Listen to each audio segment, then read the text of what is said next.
यंदाचा गळीत हंगाम सुरू झाल्यानंतर लगेचच साखरेची मागणी घटल्यामुळे प्रति क्विंटल साखरेच्या दरात 200 रुपये कमी झाले आहेत। मागच्या 2 आठवड्यांपासून ही घसरण होत असल्यामुळे उसाला जाहीर झालेली FRPची रक्कम आणि इतर खर्चाचा ताळमेळ लावणे कारखान्यांना जिकिरीचे होणार आहे। दरम्यान काही कारखान्यांना खर्चाचा ताळमेळ न बसल्यास एक रकमी FRP देणेही कठीण होणार आहे। यातूनच शेतकऱ्यांनाही फटका बसण्याची शक्यता आहे।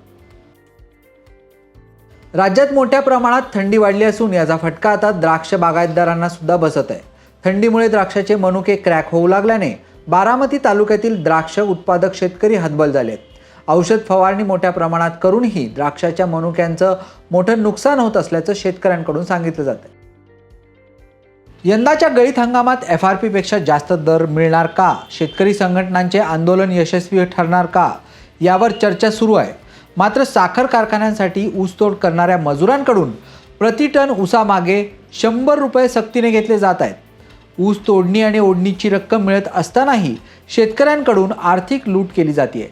त्यामुळे 20 गुंठे ते 5 एकर शेती असलेल्या शेतकऱ्यांना मोठा फटका बसत असून एकरी 5,000चे नुकसान शेतकऱ्यांना सोसावे लागत आहे।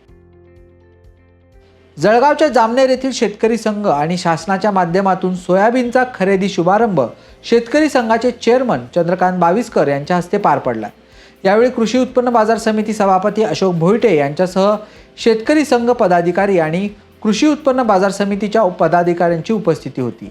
शासनाच्या माध्यमातून ऑनलाईन पद्धतीने 87 शेतकऱ्यांनी नोंदणी केली असून या सोयाबीनला आता 4,892 रुपये इतका हमीभाव मिळणार आहे।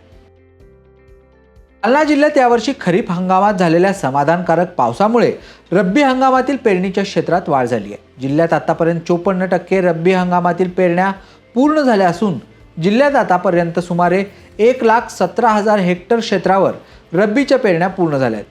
पावसामुळे यंदा रब्बीचे पेरणी क्षेत्र वाढणार असून डिसेंबर अखेरपर्यंत या पेरण्याची टक्केवारी देखील वाढणार असल्याचा अंदाज कृषी विभागाने व्यक्त केला आहे।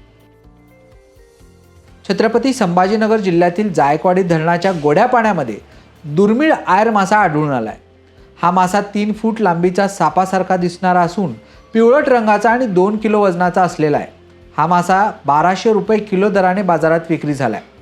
मानवी शरीरामध्ये अशक्तपणा असल्यास या आयर माशाच्या शरीरावरील तेलकट लवचिक चरबीवर काळ्या हरभऱ्याचे पीठ लावून त्यापासून लहान आकाराच्या गोळ्या तयार करून त्याची 50 रुपयात एक या दराने विक्री केली जाते।